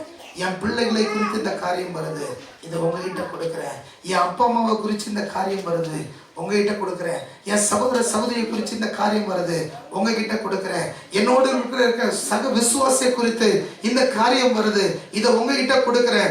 என்னுடைய நண்பர்களை குறித்து இந்த காரியம் வருது, இதை உங்ககிட்ட கொடுக்குறேன். என் பிள்ளைகளுடைய நண்பர்களை குறித்து எனக்கு இந்த காரியம் வருது, இதை நான் உங்ககிட்ட கொடுக்குறேன். ஆண்டுகிட்ட கொடுத்துருங்க. அவர் உன் இருதயத்தையும் உன் சிந்தையும் கிறிஸ்து இயேசுக்குள் காத்துக்கொள்வேன் என்று வாக்கு பண்ணியிருக்கிறார். So that is the best way. ஏன்னா நமக்கு தெரியும் இருதயம் கேடுள்ளதுன்னு. அந்த இருதயத்துல வர்றது எல்லாத்தையும் வாய் பேசிடுச்சுன்னா நான் கேடுள்ளவனா மாறிடுவேன். அதுக்கு முன்னாடி ஃபில்டர் ப்ராசஸ் என்ன? இங்க இருந்து இங்க வாய்க்குள்ள வரதுக்கு முன்னாடி, இந்த ஒரு ஜானுக்குள்ள வரதுக்கு முன்னாடி அது மைண்ட்ல போய், மைண்ட்ல இருந்து டைரக்டா எங்க போயிட்டோம்? ஆண்டவர்கிட்ட போயிட்டோம். ஒன்ஸ் அது ஆண்டவரை டச் ஆச்சுன்னா ஆண்டவர் ஒரு கேரண்டி ஸ்டாம்பை தராரு. என்ன தராரு? உன் இருதயத்தையும் உன் சிந்தனையும் உன் எண்ணங்களையும் உன் வார்த்தைகளையும் அவர் காத்துக்கொள்ளுவேன் என்று வாக்கு பண்ணுகிறார். ஹல்லேலூயா, ஹல்லேலூயா. குடும்பத்துல பிரச்சனை வராம இருக்கிறதுக்கு this is the best option. உன் கணவனை பத்தி ஏதாவது ஒரு பிரச்சனை இருக்குதா, நீ உன் கணவன்கிட்ட சொல்றதுக்கு முன்னாடி ஆண்டவர்கிட்ட சொல்லு. உன் மனைவியை பத்தி பிரச்சனை இருக்குதா, ஆண்டவர்கிட்ட சொல்லு. உன் பிள்ளைகளை குறித்து ஒரு பிரச்சனை இருக்குதா, ஆண்டவர்கிட்ட சொல்லு. அதுக்கப்புறமா என்ன வார்த்தையில உன் கணவன்கிட்ட, உன் மனைவிட்ட, உன் பிள்ளைகள்கிட்ட பேசணுன்ற ஞானத்தை தேவன் காத்துக்கொள்வேன்ற வாக்குத்தத்தத்தோடு உனக்கு தருவார். பிரச்சனை இல்லாத வீடுகள் ஒன்றுமில்லை. ஒரே ஒரு காரியம் தான், பிரச்சனையை சமாளிக்க தெரியுமா, பிரச்சனையை சமாளிக்க தெரியாதா, அவ்வளவுதான். That is the difference. எல்லா வீட்லயும் பிரச்சனைகள் உண்டு. பிரச்சனைக்கு நான் காரணமா மற்றவர்கள் காரணமா, அதை ஆராய்ந்து பார்க்க வேண்டிய நேரம். இரண்டாவது தத்துவம், say no to gossip, refuse to gossip. கிசுகிசு கேட்பதையும் கிசுகிசு பேசுவதையும் நான் மாட்டேன் என்று சொல்லி ஒரு தீர்மானம் எடு. ஹல்லேலூயா. கேள்விப்பட்ட எதையும் ஆராய்ந்து பார்க்காமல் நம்ப வேண்டாம். ஆமென். நீ கேள்விப்பட்ட எதையும் ஆராய்ந்து பார்க்காமல் என்ன பண்ணக்கூடாது, நம்ப வேண்டாம். கேள்விப்பட்டதையே ஆராய்ந்து பார்க்காம நம்ப கூடாதுன்னா, உன் இருதயத்துல தோன்றுனதை என்ன பண்ணும், இன்னும் எவ்வளவு ஆராய்ச்சி பார்க்கணும், இன்னும் எவ்வளவு ஆராய்ந்து பார்க்கணும். ஆதாரம் இல்லாத செய்திகளை பரப்புவது கிறிஸ்தவ தன்மை அல்ல. ஆதாரம் இல்லாத செய்திகளை பரப்புவது கிறிஸ்தவ தன்மை அல்ல. அன்புடன் சத்தியத்தை கை கொள்ளுங்கள். சப்போஸ் ஒரு காரியம் நெகட்டிவாவே இருக்கு, அத அன்போட கை கொள்ள பழகுங்கள். நாம் பேசுவது உண்மையா இருந்தாலும் அதை அன்போடு பேச வேண்டும், குரூரமாக பேசக்கூடாது. எபேசியர் 4:15 வாசிங்க. அன்புடன் சத்தியத்தை கைக்கொண்டு தலையாகிய கிறிஸ்துவுக்குள் எல்லாவற்றிலேயும் நாம் வளர்கிறவர்களாகும்படியாக அப்படி செய்தார். அப்போ we are expected to share anything in love. அன்பிலே பேச தேவன் நமக்கு கிருபையும் தயவையும் தருவாராக. எப்படிப்பட்ட ஒரு காசிப், எப்படிப்பட்ட கிசுகிசு நம்ம கிட்ட வரும்போதும் நாம் அதுக்கு நோ சொல்லுங்க. யாராவது நான் இப்படி கேள்விப்பட்டேன் அப்படின்னு சொன்னா முதல் கேள்விகளுங்க, யார்கிட்ட கேள்விப்பட்டீங்க, அதோடய அது ஸ்டாப் ஆயிடும். ஹலோ, நாம் அதை கேட்கவே மாட்டோம். அப்படியா, வேற சொன்னாங்க, எப்படி சொன்னாங்க, சொல்லு சொல்லு, கேட்கிறேன், இன்னும் சொல்லு. சொல்லும்.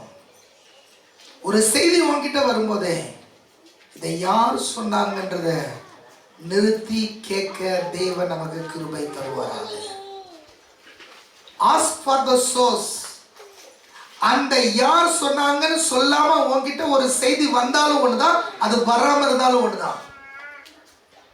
வராம இருந்தா உனக்கு ஹார்ட் அட்டாக் வராம இருக்கும். உனக்கு அந்த செய்தியை கொண்டு வராங்கன்னா அவங்க அந்த சோர்ஸோட சொல்லட்டும், இல்லைன்னா வாயை மூடிட்டு இருக்கட்டும். அந்த விஷயத்தை உனக்குள்ள கொண்டு போக கூடாது. Right at that, cut it out. யார் சொன்னாங்க இதை, எதுக்காக சொன்னாங்க, எந்த சூழ்நிலை சொன்னாங்க, அதை ஆராய்ந்து பார்.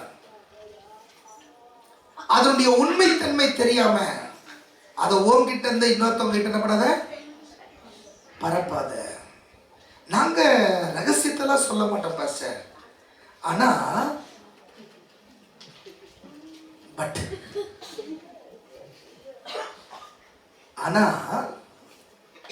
நாங்க எப்படி திரும்ப சொல்லுவோம், பிரதர் உங்ககிட்ட ஜெபத்துக்காக மாத்திரம் சொல்றேன். எதுக்காக சொல்றோம், நீங்க ஜெபிக்கிறதுனால ஜெபத்துக்காக மாத்திரம் சொல்றேன். இது கிறிஸ்தவமயமாக்கப்பட்ட கிசுகிசு. இது கிறிஸ்தவ பூச்சி பூசின கிசுகிசு. No to it, no to it. அது அங்கேயே நிறுத்துங்க, தூரத்திலே நிறுத்துங்க. உங்களுடைய காது, உங்களுடைய இருதயம், உங்களுடைய சிந்தை வந்தவன் போறவெல்லாம் குப்பையை போட்டு போற குப்பை தொட்டி கிடையாது. உங்களுடைய சிந்தை, உங்களுடைய காதுகள், உங்களுடைய இருதயம் நீங்க ரொம்ப பொக்கிஷமாய் கருத வேண்டிய ஒரு புதையல் ஸ்தலம். அதுல எல்லா குப்பையும் போட விட்டுறாதீங்க. நம்ம சர்ச்சிலேயே 3 விதமான குப்பை தொட்டி வச்சிருக்கிறோம். சாப்பாடுனா இதில் போடணும், பேப்பர் பிளாஸ்டிக்னா ப்ளூவில் போடணும். எப்பெல்லாம் அட்வர்டைஸ்மெண்ட் பண்ணாங்க நம்ம மண்டையில ஏறுது. ஆபத்து பெறக்கூடிய காரியம் அந்த இதில் பண்ணணும், சிவப்புல பண்ணணும். ஆனா உங்க மூளையும் உங்க காதையும் அதை விட கேவலமா எல்லாம் மிக்சடா போடுற குப்பை தொட்டியா மாத்தாதீங்க. உங்களுக்குள்ள எது போகணுன்றதை நீங்க தீர்மானம் பண்ற நிலைமையில இருங்க. எதை எனக்குள்ள கொண்டு போகணும், எது தேவையில்லாத கொண்டு போக கூடாது, என்ன செய்யணுன்றதுல ரொம்ப தீர்மானமா இருக்க தேவன் நமக்கு கிருபை தருவாராக. ஹல்லேலூயா. எந்த ஒரு செய்தி வந்தாலும் அத உங்ககிட்ட இருந்து அடுத்து கொண்டு போவதுக்கு முன்னாடி 3 விதமான ஃபில்டர் ப்ராசஸ் பண்ணுங்க. நம்ம தண்ணியை ஆக்வாகார்ட் ஃபில்டரு, ஆர்ஓ ஃபில்டரு, என்னென்னமோ ஃபில்டர் பண்ணுவோம். உங்க வாய்க்கு ஒரு ஃபில்டரை போடுங்க. 3 விதமான ஃபில்டர். ஒருவரை குறித்து எதிர்மறையாக பேசும் என்பது கீழ்கண்ட கேள்விகளை கேட்டுக்கொள்ளுங்கள். நம்பர் 1, இது உண்மையா? Is it true? இது உண்மையா? அத முதல் கோடிட்டு தீர்மானம் பண்ணுங்க. Is it true? பாஸ்டர், எங்களுக்கு தெரியாததை நாங்க உண்மைன்னு சொல்ல மாட்டோம் பாஸ்டர், நாங்க கேள்விப்பட்டோம் மட்டும்தான் சொல்லுவோம். அது போதுமே, அது போதுமே. முதலாவது நீ கேட்க வேண்டிய கேள்வி, இது உண்மையா? வாட்ஸ்அப்ல செய்தி கேட்டாலும், ஃபேஸ்புக்ல பார்த்தாலும், இல்ல உங்க காதுல அந்த கேள்வி கேட்டாலும், யாரை குறித்து கேள்விப்பட்டாலும், இது உண்மையா? 2வது கிறிஸ்தவர்கள் கேட்க வேண்டிய மிக முக்கியமான கேள்வி, இஸ் இட் ஹெல்ப்ஃபுல்?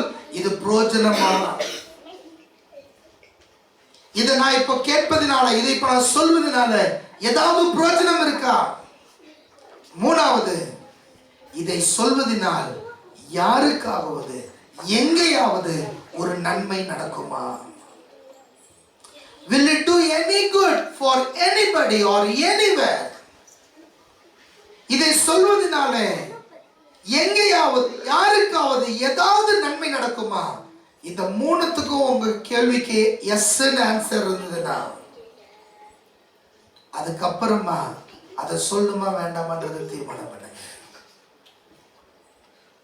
இதுக்கு நோன் இருந்ததுன்னா அது அதோட ஸ்டாப் பண்ணுங்க. சத்தியம் ஆரோக்கியமான உறவுகளின் அஸ்திபாரம். It is the foundation of good relationship. ஏன் இது ரொம்ப முக்கியம்? ஏன்னா என் தேவனுக்கு ஒரு பெயர், அவர் சத்தியமானவர், அவர் சத்தியப்பரர்.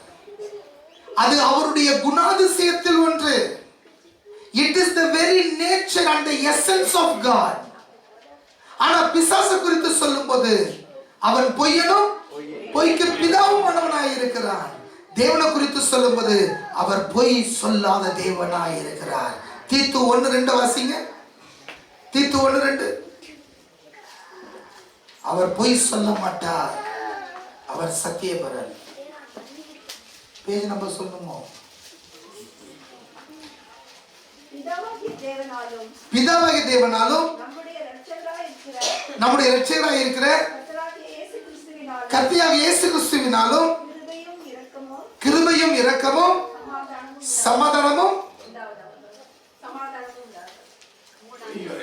பொய்யுரையாத தேவன். 3வது வசனமா?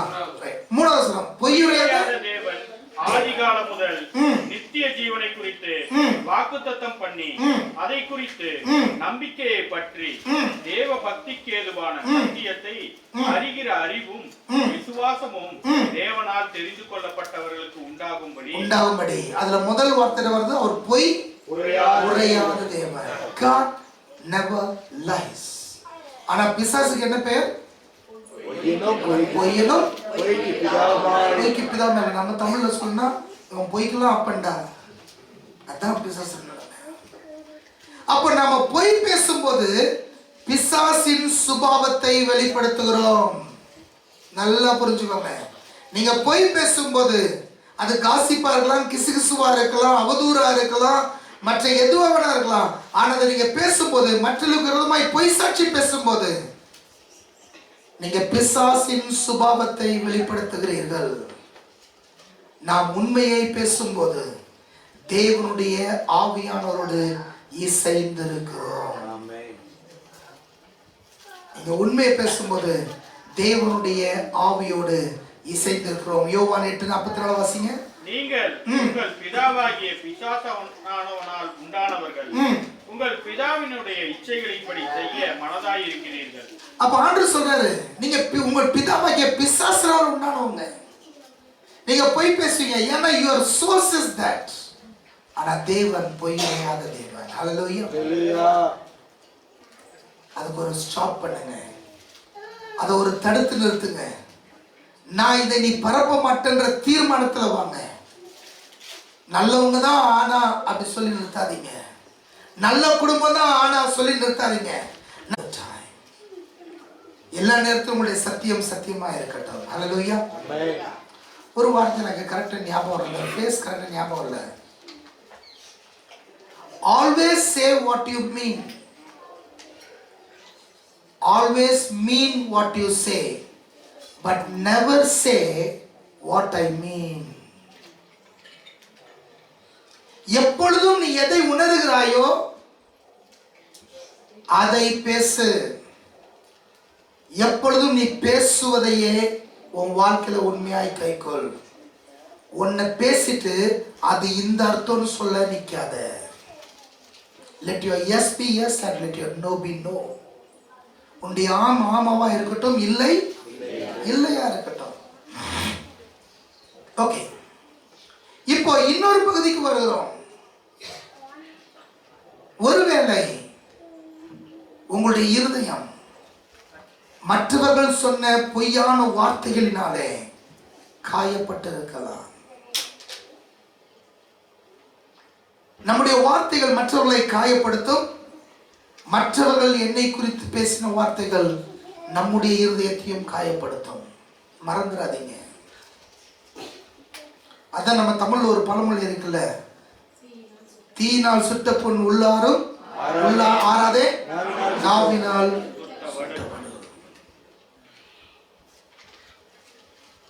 அப்போ வேற யாரையாவது உங்களுக்கு விரோதமா பேசின ஒரு வார்த்தைகள் உங்க இருதயத்தை உடைத்திருக்குமானால்,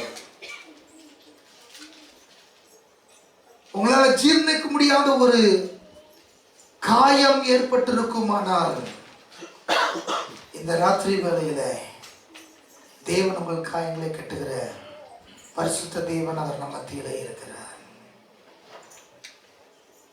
ஒரு சகோதரருடைய காரியத்தை நான் வாசித்தேன். அந்த மகள் தன்னுடைய வாழ்க்கையில பயங்கரமான போராட்டத்துக்குள் கடந்து போகிறாள். அப்போ அவளை நடத்திட்டு வந்த அந்த சைக்காட்ரிஸ்ட் டாக்டர், அவர் ஒரு கிறிஸ்டியன் டாக்டர்.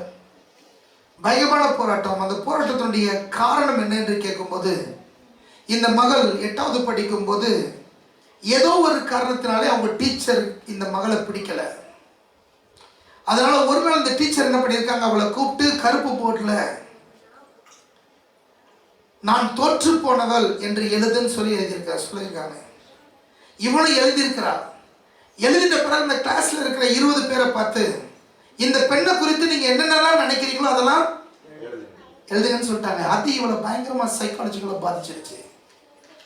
அந்த அந்த வேதனை, அந்த காரியங்கள், அதனால இவருடைய வாழ்க்கையில பலவிதமான நெருக்கம், சூழ்நிலை, போராட்டங்கள். அப்ப இந்த சைக்காட்ரிஸ்ட் சொன்னாரு, அம்மா உண்மைதான் இது நடந்தது, இது உனக்கு நடந்திருக்க கூடாது, உண்மைதான். ஆனா நீ பார்க்காத ஒருத்தர் அந்த கிளாஸ் ரூம்ல இருந்தாரு. அவரும் இந்த சாக்பீஸ் எடுப்பான்னு நினைச்சா அவர் சாக்பீஸ் எடுக்கல, டஸ்டரை எடுத்தாரு. உனக்கு விரோதமா எழுதப்பட்ட அத்தனையும் அவர் அழித்து விட்டு அவர் தம்முடைய ரத்தத்தினாலே ஒன்றை எழுதினார், நான் உன்னை நேசிக்கிறேன். அவர்தான் இயேசு கிறிஸ்து.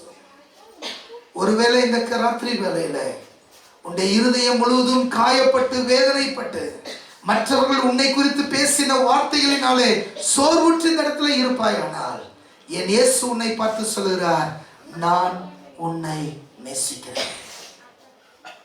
விபச்சார ஸ்திரீயை பிடித்துக் கொண்டு இவளை கல்லெறிந்து கொலை செய்ய வேண்டும் என்று சொல்லி இயேசுக்கு முன்பாக வரும் பொழுது இயேசு சொன்னார், உங்களில் பாவம் இல்லாதவன் முதலாவது கல்லை எடுத்து எறிய கடவன். சொல்லிட்டு அவர் பதிலுக்கு வெயிட் பண்ணல. அவர் கீழே குனிந்து தன்னுடைய கைகளினால் அந்த மண்ணில் எழுதினார். என்ன எழுதினார்னு எனக்கு தெரியாது, ஆனா ஒண்ணு தெரியும், அவளை கொலை செய்ய வேண்டும் என்று வந்த ஒருத்தர் கூட கல்லை அவள் மேல் போடாம எல்லாரும் அந்த இடத்திலிருந்து விலகி போய்விட்டார்கள். இயேசு அந்த பெண்ணை பார்த்து கேட்டார், உன்னை குற்றம் சாட்டினவங்க எல்லாம் போயிட்டாங்க, நான் மட்டும்தான் இருக்கிறேன், நான் என்ன செய்யணும் எதிர்பார்க்கிறேன். அவளுக்கு பதில் சொல்ல தெரியல. இயேசு சொன்னார், போ, இனி பாவம் செய்யாதே, போ, இனி பாவம் செய்யாதே. ஒருவேளை உனக்கு விரோதமாய் எழுதின அந்த எழுத்துக்கள் 100% உண்மையாவே இருக்கலாம். ஆண்டவர் அந்த பெண்ணை பார்த்து உன் மேல தப்பா சொல்லிட்டாங்க சொல்லல, போ, இனி பாவம் செய்யாதே. இல்ல உன்னை குறித்து எழுதின எழுத்துக்கள்ல பாதி உண்மையா இருக்கலாம், பாதி பொய்யா இருக்கலாம். இல்ல உன்னை குறித்து எழுதின எழுத்துக்கள் எதுவுமே உண்மை இல்லாம இருக்கலாம், எல்லாமே பொய்யா இருக்கலாம். எதுவா இருந்தாலும் என் தேவனை பார்த்து எழுதுகிற எழுத்து, மகனே மகளே, நான் உன்னை நேசிக்கிறேன், I love you my dear.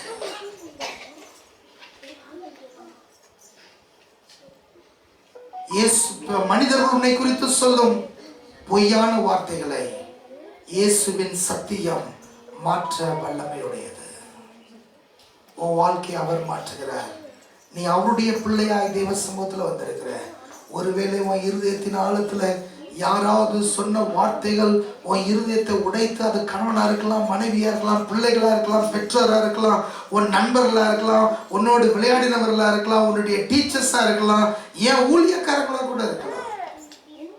அது உன் இருதயத்தை உடைத்திருக்குமானால், காயத்தை ஏற்படுத்தியிருக்குமானால், இந்த காலை வேளையில, இந்த ராத்திரி வேளையில இயேசு அந்த காயத்தை இன்னும் ஆழமாய் ஆக்குறவராய் அல்ல, அந்த காயத்தை ஒன்றுமில்லாமல் மாற்றி அவருடைய நேச பிள்ளை நீ என்று சொல்லி உனக்கு கொடுக்கும்படியாக உன்னிடத்தில் தேவன் வந்திருக்கிறார். இயேசுவே சத்தியமானவர், அவரே வழியும் சத்தியமும் ஜீவனுமாய் இருக்கிறார். இயேசு நம்முடைய எல்லா பொய்களுக்காகவும் பாவத்திற்காகவும் மரித்தார். He died for all the lies and all the sins of our life. அவர் நம்மை மன்னித்து நம்மை புதுப்பித்து சத்தியத்திலே நடக்க பலன் தருகிறார். ராத்திரி வேளையிலே தேவ பிள்ளையே, நீ சத்தியத்தில் நடக்கும்படி தேவன் உன்னை பலப்படுத்துகிறார். பொய் நம்மை அடிமைப்படுத்தும், சத்தியம் நம்மை விடுதலையாக்கும். The lies will make us captive, but the truth will set us free.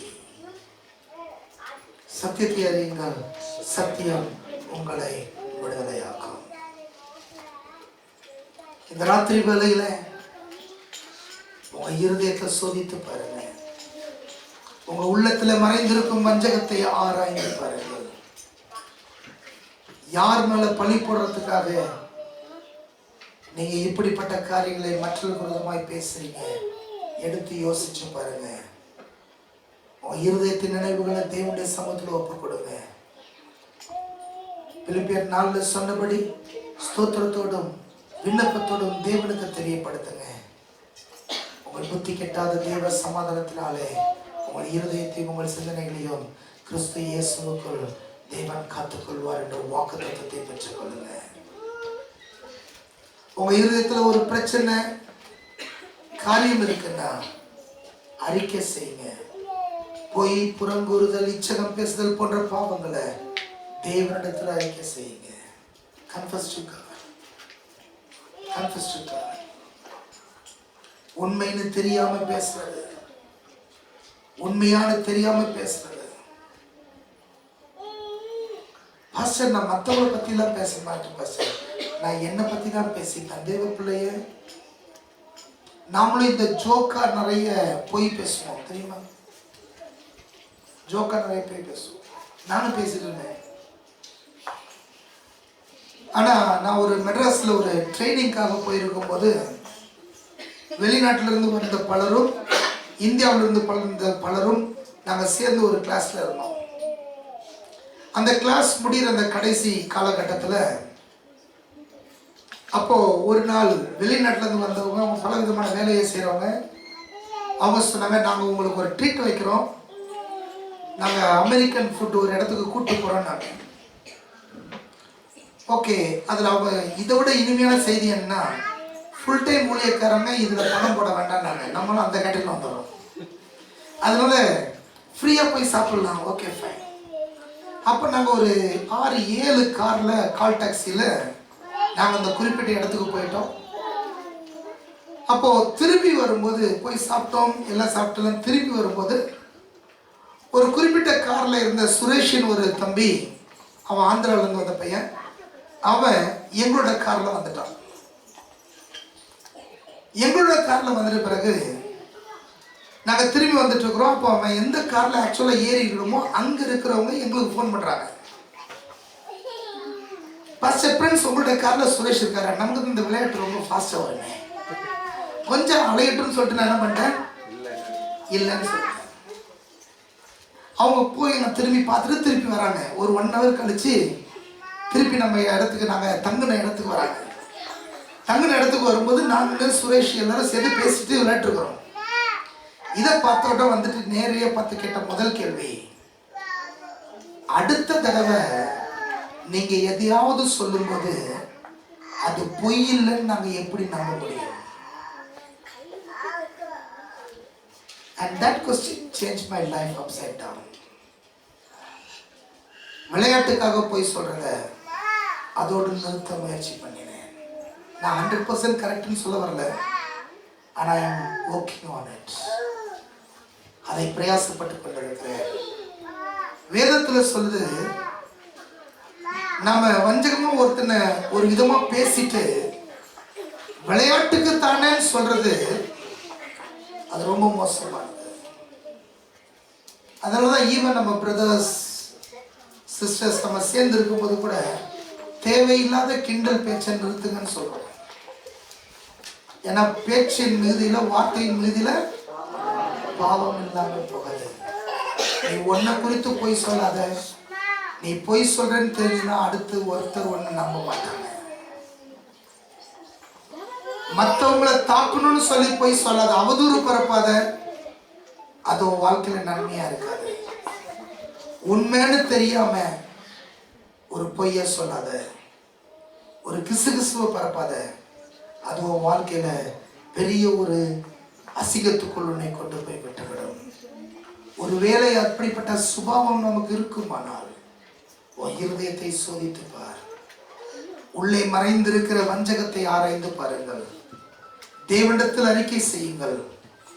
இப்படிப்பட்ட பாவங்களை தேவனுக்கு முன்பாக அறிக்கை செய்து விட்டுவிட தீர்மானம் பண்ணுங்க. விடுதலை பெறுங்க. உங்களை குறித்து சொல்லப்பட்ட பொய்கள் இருந்து இயேசுவின் நாமத்தில் விடுதலை பெற்றுக் கொள்ளுங்கள். It does not matter what others say about you. மற்றவர்கள் உன்னை குறித்து என்ன சொல்லுகிறார்கள் என்பது முக்கியம் அல்ல. உன் கணவன் உன்னை குறித்து என்ன சொல்லுகிறான், உன் மனைவி உன்னை குறித்து என்ன சொல்லுகிறாள், உன் பிள்ளைகள், உன் பெற்றோர் உன்னை குறித்து என்ன சொல்றாங்க, இன்னார் என்ன சொல்றாங்க, அது முக்கியம் அல்ல. தேவன் உன்னை குறித்து என்ன சொல்லுகிறார் என்பது இவை எல்லாவற்றையும் விட முக்கியம். அல்லேலூயா. என் கண்மலையாகிய கர்த்தாவே, என் வாயின் வார்த்தைகளும் என் இருதயத்தின் தியானமும் உமக்கு முன்பாக உறுதியாயிருப்பதாக. சங்கீதம் 19:14. என் வாயின் வார்த்தையும் என் இருதயத்தின் தியானமும் உமக்கு முன்பாக பிரதியாயிருப்பதாக. விசுவாசிகளுக்கான நாவின் வடிகட்டி 4. ஏற்கனவே பார்த்தோம். 4 அதை டிவைட் பண்ணிருக்கோம், கொஞ்சம் பாருங்க. இது உண்மையா என்பது முதல் கேள்வி. பேசுவதற்கு முன் ஒரு கிறிஸ்தவர் கேட்க வேண்டிய 4 கேள்விகள். இது உண்மையா? 2வது, இது அவசியமா? 3வது, இது அன்பினால் வந்ததா, அன்பானதா? இது பக்தி விருத்தியை உண்டாக்குதா? Does it build? Does it out of love? Is it necessary? Is it true? இது உண்மையா? இது அவசியமா? இது அன்பானதா? இது பக்தி விருத்தியை உண்டாக்குமா? கணவன் மனைவிக்குள் பேசும்போது இது உண்மையா ஆராய்ந்து பார். இது அவசியமா? இது தேவையா ஆராய்ந்து பார். இது அன்பினால் வெளிப்படுகிறதா ஆராய்ந்து பார். இது பேசுவதனாலே பக்தி விருத்தி உண்டாகுமா ஆராய்ந்து பார். பிள்ளைகளிடத்தில் பேசும்போது இது உண்மையா ஆராய்ந்து பார். இது அவசியமா ஆராய்ந்து பார். இது அன்பினால் வருகிறதா ஆராய்ந்து பார். இது பக்தி விருத்தியை உண்டாக்குமா ஆராய்ந்து பார். சபையில பேசும்போது இது உண்மையா? இது அவசியமா? இது அன்பானதா? இது பக்தி விருத்தியை உண்டாக்குமா ஆராய்ந்து பார்க்க தேவன் நமக்கு கிருபை தருவாராக. கண்களை மூடுவோம், தலையில தாழ்த்துவோம். தேவனுடைய முகத்தை நோக்கி பார்ப்போம். அருமையான தேவ பிள்ளையே, விளையாட்டுக்காக பேசுவது, புறமொழி பேசுவது, மற்றவருடைய பேரை கெடுக்க வேண்டும் என்று பேசுவது, அவதூறு பேசுவது, கிசு பேசுவது, வஞ்சகமான புகழ்ச்சி பேசுவது, சில சொல்லுவாங்க சிரித்து பேசி கத்தினால குத்திரம் பண்றாங்க. இது நாம மற்றவங்களுக்கு சேர ஒரு நபராக இருந்தோம்னா, ஆண்டவரே என்னை மன்னிங்கப்பா, இன்றோடு ஒரு முற்றுப்புள்ளி வைக்க எனக்கு கிருபை தாங்க நான் கேட்கிறேன். ஒருவேளை இதை செய்த ஒரு நிமித்தமா இவருடைய இருதயம் புண்பட்டிருக்குமானால், உன் இருதயத்திலே பெரிய காயங்கள் ஏற்பட்டிருக்குமானால், என் தேவன் உன்னை குறித்து என்ன சொல்லுகிறார் என்று பார்த்து அதிலே சமாதானப்படு. ஆண்டவர் உன் இருதயத்தின் காயங்களை மாற்ற வல்லவராக இருக்கிறார். இந்த உலகத்துல யார் உனக்கு விரோதமாய் என்ன சொல்லியிருந்தாலும் என் தேவன் உன்னை பார்த்து சொல்லுகிறார், நீ என் மகன் மகனே, நீ என் மகள் மகளே, நீ என்னால் மறக்கப்படுவதில்லை, உன்னை நான் நேர்மையாய் வைப்பேன். சொல்லப்படுவதற்கு உண்மையான காரணங்கள் இருக்குமானால் அதை அன்போடு எடுத்து பேச கற்றுக்கொள். Speak in love. Speak the truth in love and respect. அன்போடும் மரியாதையோடும் பேச கற்றுக்கொள். ஒரு தகப்பன்கிட்ட, ஒரு தாய்கிட்ட ஒரு குறைய, ஒரு பாவத்தை பார்க்கறதுனால அந்த தகப்பனோ அந்த தாயோ தகப்பனா இல்லாம தாயா இல்லாம போக மாட்டாங்க. அவங்க தொடர்ந்து தகப்பனா தாயா தான் இருக்கிறாங்க. அப்ப நீ பேசும்போது தகப்பன் என்கிற மரியாதைய, தாய் என்கிற மரியாதைய, கனத்தை அன்போடு சேர்த்து பேச தேவன் நமக்கு கிருபை தருவாராக. சிலர் ஒன்ன அவன் தகுதிக்கு மிஞ்சி பேசும்போது தாவீது சொன்னது போல தேவன் சீமையை அனுமதித்திருக்கிறார், அவன் பேசட்டும் விடு என்று சொல்லி தேவனுக்காக, சபைக்காக, தேவ ஊழியத்துக்காக, தேவனுடைய நாமம் மகிமைப்படுவதற்காக பொறுத்து போய் தேவ சமூகத்தில் கேளாண்டவரே, இந்த காரியங்களை மாற்ற மாட்டீரா? ஆண்டவன் குடும்பத்தை மீண்டுமாய் கட்டுவார். ஆண்டவரும் சூழ்நிலையை மீண்டுமாய் கட்டுவார். அந்த காயங்கள் ஆறிப்போக தேவன் கிருபை தருவார். அந்த வடுகள் மாற தேவன் கிருபை தருவார். தேவனை தாங்கிக் கொள்ள கிருபை தருவார். நிச்சயமா இப்படிப்பட்ட பொய்யான தூஷணங்களும் பொய்யான அவப்பெயர்களும் உனக்கு பரலோகத்தில் இல்லை என்பதை தேவன் உறுதிப்படுத்துவார். No matter who or why they say, be confident in the one whom called you. உன்னை அழைத்த தேவன் மேல் விசுவாசத்தோடு, நம்பிக்கையோடு இந்த அழைப்பிலே முன்னேற தேவன் நமக்கு கிருபை தருவார்.